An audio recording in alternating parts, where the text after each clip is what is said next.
Según una serie documental compartida en Netflix llamada Historias, se indica que en las universidades de Europa el 56% de sus graduadas son mujeres y un 46% de los médicos en los países desarrollados también son mujeres. Sin embargo, solo en 8 países a nivel mundial las mujeres tienen garantizadas sus condiciones de igualdad que los hombres. Y ante estadísticas como las que les acabo de mencionar, me pregunto, ¿cuál es el parámetro que deberíamos usar para seleccionar liderazgo, no solo en los contextos sociales o políticos, sino también en los eclesiales? Definitivamente debe ser algo más que el género o las cuotas de participación que por fuerza se deben dar a las minorías. El parámetro de selección debe ser sobre la base de que la persona es competente para ejercer el cargo al cual se le está invitando a participar. ¿No le parece a usted que debería ser así? El parámetro para la selección de liderazgo dentro de la iglesia debería además contemplar que el creyente dé evidencias de una vocación de servicio. Y con relación a las personas que manifiestan interés por el ejercicio ministerial, entonces se les debería sumar que den evidencia del llamado que Dios está haciendo a sus vidas.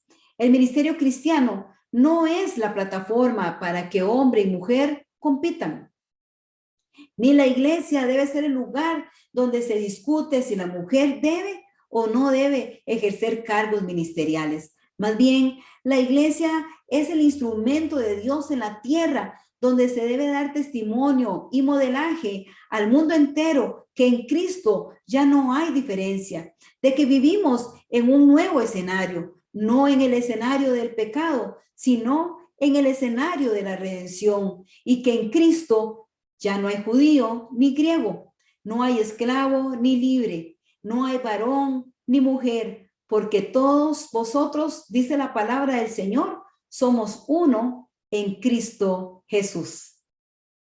Casualmente, el desarrollo de movimientos como el feminismo surge ante la percepción de una disparidad en la participación de las mujeres en relación a la que los hombres han logrado en los diferentes ámbitos de la sociedad.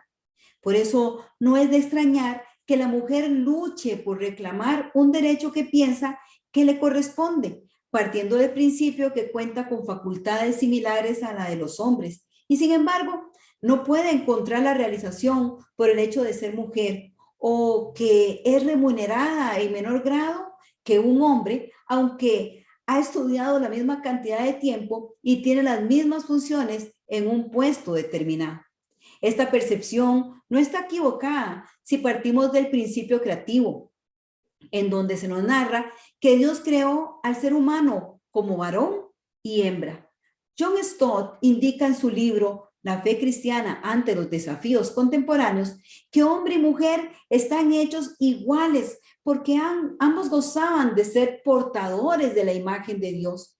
Y en ese aspecto, hombre y mujer se respetaban. Además, ambos fueron participados de la tarea de ser mayordomos de la creación que Dios hizo. Y hombre y mujer se necesitaban para poder llevar adelante esa tarea. Por otro lado, hombre y mujer también tenían diferencias más allá de las anatómicas que los hacían ser interdependientes. Sus diferencias los complementaban y les permitían el goce y el disfrute. Y yo me pregunto que si Dios hizo todo tan perfecto, ¿por qué hoy vemos a una sociedad que se divide entre machismo y feminismo? Como líderes en el ministerio cristiano, tenemos que enseñar a las congregaciones en las que Dios nos ha dado el privilegio de servir la terrible influencia que el pecado ha dejado en las relaciones de hombre y mujer a lo largo de la historia y que hoy los hace competir e irrespetarse. Entonces, ¿cuáles son los aspectos en los que deberíamos fijarnos a la hora de involucrar a la membresía de la iglesia en la obra del ministerio? Bien, cuando hablamos del ejercicio del ministerio en la iglesia local, deberíamos fijarnos en los dones, en los talentos y en el llamado de las personas y no en su sexo. Por ejemplo, El manual de la Iglesia del Nazareno dice que la Iglesia apoya el derecho de las mujeres de utilizar sus dones espirituales dados por Dios en la Iglesia y afirma el derecho histórico de la mujer a ser elegidas y asignadas a lugares de liderazgo dentro de la Iglesia del Nazareno, incluyendo los oficios del presbiterio y diácono. Por tanto, los aspectos en los cuales debemos fijarnos son otros, como por ejemplo, la conversión del creyente y la llenura del Espíritu Santo, su vida de consagración. Este es un aspecto fundamental que tenemos que tratar. Antes de hablar de los dones del Espíritu Santo, debemos hablar del don del Espíritu, esa maravillosa promesa que se cumplió el día de Pentecostés, cuando el Espíritu Santo descendió sobre los discípulos, hombres y mujeres por igual. Esos hombres y mujeres que estaban congregados en aquel aposento alto. Ese mismo espíritu está disponible hoy para los discípulos y para las discípulas. Podemos ser todos llenos del Espíritu Santo. Ese mismo espíritu está disponible hoy para los discípulos, hombres y mujeres, que podemos ser llenos del Espíritu Santo, el mismo que nos sella, indicando que somos propiedad de Dios. Ese maravilloso don que llena nuestro corazón de amor santo, que nos limpia del pecado cuando procedemos al arrepentimiento. Ese mismo espíritu que viene a morar en nuestro corazón y nos da el poder para la obra del ministerio, para cumplir con la gran comisión de Dios. Joel 2, 28 y 29 ya nos hablaba de esa realidad del espíritu en la vida del creyente y decía que se iba a derramar ese espíritu sobre toda carne, sobre los hijos y las hijas que iban a profetizar, sobre los ancianos que tendrían sueños, sobre los jóvenes que iban a tener visiones, sobre quién iba a venir el espíritu para impregnarse como un sello en el corazón, sobre todo el pueblo de Dios, sin distinción de sexo, de etnia o de edad. Todo el que se arrepiente y cree que Jesús es el Señor y lo acepta como su Salvador, recibirá entonces la promesa del don de Dios, su Espíritu Santo. Y luego deberíamos considerar los dones del Espíritu Santo, ese regalo maravilloso que hemos recibido de parte de Dios, esas capacidades repartidas por Dios entre sus discípulos, hombres y mujeres, para que puedan desempeñar ministerios para el crecimiento integral de la iglesia. Podemos encontrar dos pasajes que describen los dones del Espíritu, también conocidos como dones espirituales. Podemos leerlos en Romanos 12 y también en Primera de Corintios capítulo 12, tal como se lo estoy mostrando en este recuadro. Pero un aspecto que no debemos dejar de pasar por alto es que estos versículos donde se detallan los dones están antecedidos también por versículos claves que nos indican cosas fundamentales para la obra del ministerio. Por ejemplo, en Romanos 12, el 4 y el 5 habla de que nosotros siendo muchos somos un cuerpo en Cristo y todos miembros los unos de los otros. Y el pasaje de Primera de Corintios 2, de los versículos 7 al 11, vuelve a hacer ese énfasis, diciendo que cada uno le es dada la manifestación del Espíritu para provecho, repartiendo a cada uno en particular como el Espíritu quiere. Y en el versículo 27 encontramos la misma afirmación que hace el libro de Romanos. Vosotros pues sois el cuerpo de Cristo y miembros cada uno en particular. Así como el don del Espíritu está disponible para todos, también Dios nos equipa a todos con dones espirituales. No todos recibimos los mismos dones, sino que la combinación de dones espirituales es única para cada cristiano. Los dones espirituales nos han sido dados no para presumir, no para jactarnos, no para competir, sino para el servicio de los unos a los otros en la iglesia y también para servir en nuestras comunidades. Mientras me preparaba para esta conferencia, venía a mi mente el ejemplo de mujeres como Débora, porque Dios le dio el don de profecía y le permitió juzgar a Israel, como lo vemos en Jueces capítulo 4.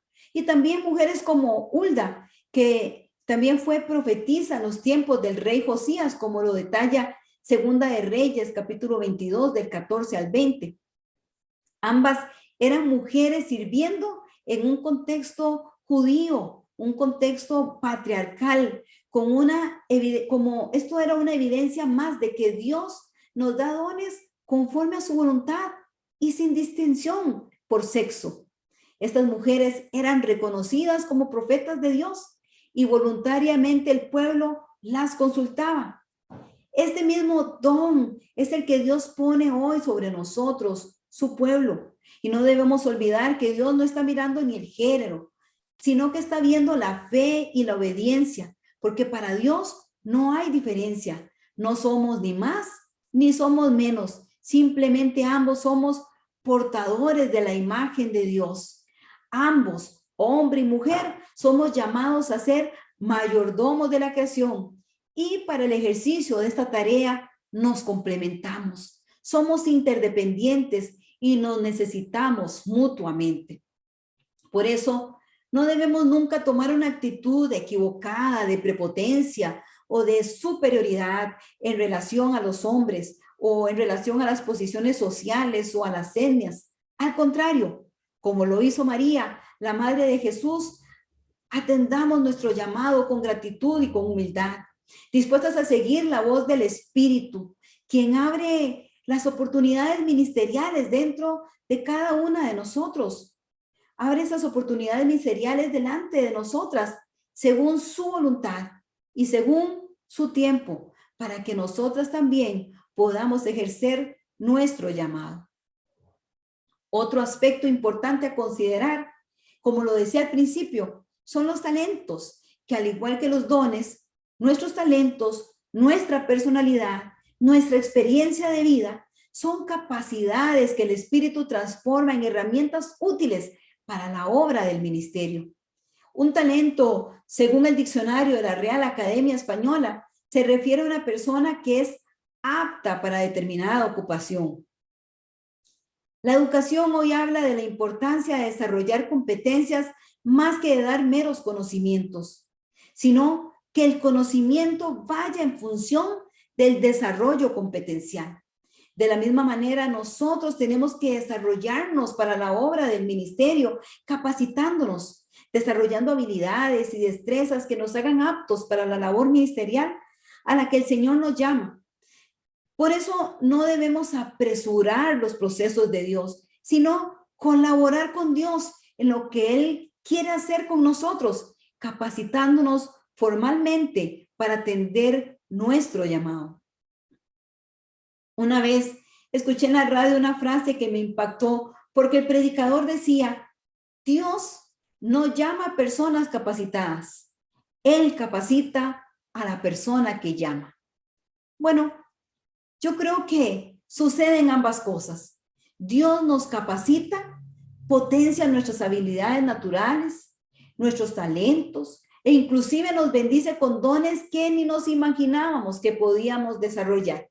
Sin embargo, esto no nos exonera de estar comprometidos con nuestro desarrollo personal. Pablo se lo dijo a Timoteo: esfuérzate para presentarte a Dios aprobado, como obrero que no tiene de qué avergonzarse y que interpreta rectamente la palabra de verdad. Dios te ha llamado hacia Él en Cristo, te selló con su espíritu, te dio dones y la aptitud para desarrollar un llamado en particular. ¿Qué te detiene? ¿Vas a permitir que los patrones culturales te digan que no puedes hacer X o Y función por tu sexo, por tu etnia o por tu edad? No lo hagas. Tú fuiste bautizada con el mismo espíritu. Y cuando una persona está llena del espíritu, la gente lo nota, como en el caso de Débora, que otros venían a ella para que emitiera juicio, porque reconocían la autoridad y voluntariamente venían delante de Débora por su consejo. ¿Te imaginas todas las barreras culturales que se vencieron tanto de parte de Débora como de quienes venían a consultarla? ¿Y cuáles barreras mentales, cuáles son esos pensamientos limitantes que debemos vencer hoy, tanto tú como yo? No hay necesidad de luchar para lograr un puesto. Comienza donde estás y deja que sea Dios quien te promueva. Él te llevará paso a paso hasta donde Él quiera que tú llegues. Pero tú debes animarte, tú debes ser como Débora, quien dio el paso de acompañar a Barak a la guerra cuando éste se lo solicitó. Yo tendría que decirles que en lo personal acepté al Señor como mi Salvador cuando tenía 17 años. Ya desde antes era una persona activa en la iglesia local porque realmente disfrutaba y sigo disfrutando estar en la iglesia. Serví en diferentes áreas como la música, dirigiendo la alabanza, como maestra de escuela dominical, en el área de la JNI. También serví en cargos a nivel distrital. Mi esposo recibió el llamado a la pastoral cuando recién nos casábamos y ha sido pastor por más de 28 años. En el año 2006, cuando mi esposo ya tenía más de 10 años en el trabajo pastoral y además era superintendente del Distrito Central de Costa Rica, comencé a sentir la inquietud al llamado pastoral. Había descubierto que Dios me había dado dones como la predicación, la enseñanza y que mis competencias administrativas podían ser útiles para la labor pastoral. Me visualizaba dentro de un ministerio pastoral de una congregación, cosa que no era muy común aquí en Costa Rica, ya que la mayoría de las iglesias no tenían equipos pastorales, solo había un pastor titular. La barrera limitante que yo tenía que vencer no era el factor cultural, porque en Costa Rica, al menos en mi distrito, no sentí nunca un rechazo por el hecho de ser mujer. Tampoco fue por la aceptación de mi liderazgo delante de la congregación. Más bien era mi temor a confundir la voz de Dios con mi propia voluntad. No le comenté esto a nadie, no le dije a nadie lo que yo estaba sintiendo. Y un año después de esto, recibí la invitación para ser pastora asociada. Y eso me motivó a tomar con mayor seriedad mi formación teológica, con la misma seriedad que ya había tomado mi formación universitaria en el área de la administración. También me comprometí con mi desarrollo personal, estudiando aquellas cosas que yo sabía iban a complementar la labor pastoral, como cursos de relaciones interpersonales, cursos de oratoria, resolución de conflictos, habilidades para hablar en público. Y muchas veces también escuché la voz de Dios diciéndome que no debía descuidar mi tiempo de comunión personal, porque mi primer ministerio debería ser permanecer cerca de su corazón y no caer en el peligro de convertirme en un ministro asalariado, que ya no ve el ministerio como un llamado, sino como un trabajo más. El manual de la Iglesia de Nazareno hace esta advertencia cuando dice: creemos que el ministerio cristiano debe ser primero una forma de adoración. Agradezco a Dios por la iglesia que me dio la oportunidad de comprobar en mi propia experiencia que Dios nos llama por igual. Esa iglesia que me tuvo como parte de su membresía desde mis 8 años de edad y me dio la oportunidad de pastorearlos a mis 36 años. Agradezco también a cada pastor que me ha brindado la oportunidad de enseñar la palabra en sus púlpitos, dejando atrás ese pensamiento erróneo de que una mujer no puede enseñar a hombres, sino que sabe que delante de los ojos de Dios somos iguales y que Dios da dones a quien quiere y como quiere, porque no hay diferencia delante de sus ojos. Y mi década de los 50 empezó con una gran aventura. El Señor me ha permitido iniciar un ministerio en el que interactúo con mujeres de diferentes países. Y a veces me sorprendo de las grandes limitaciones que estas mujeres han encontrado para poder ejercer el llamado de Dios que les ha sido dado, sobre todo cuando ese llamado tiene que ver con el campo pastoral. Por eso sé que no es casualidad que nuestras historias de vida se hayan cruzado es un propósito divino para recordarles que no somos más, que no somos menos, simplemente somos amadas y llamadas por igual. Hombre y mujer dentro de la Iglesia del Nazareno ejercemos el ministerio interdependientemente, con apoyo mutuo, porque en Cristo Jesús no hay diferencias.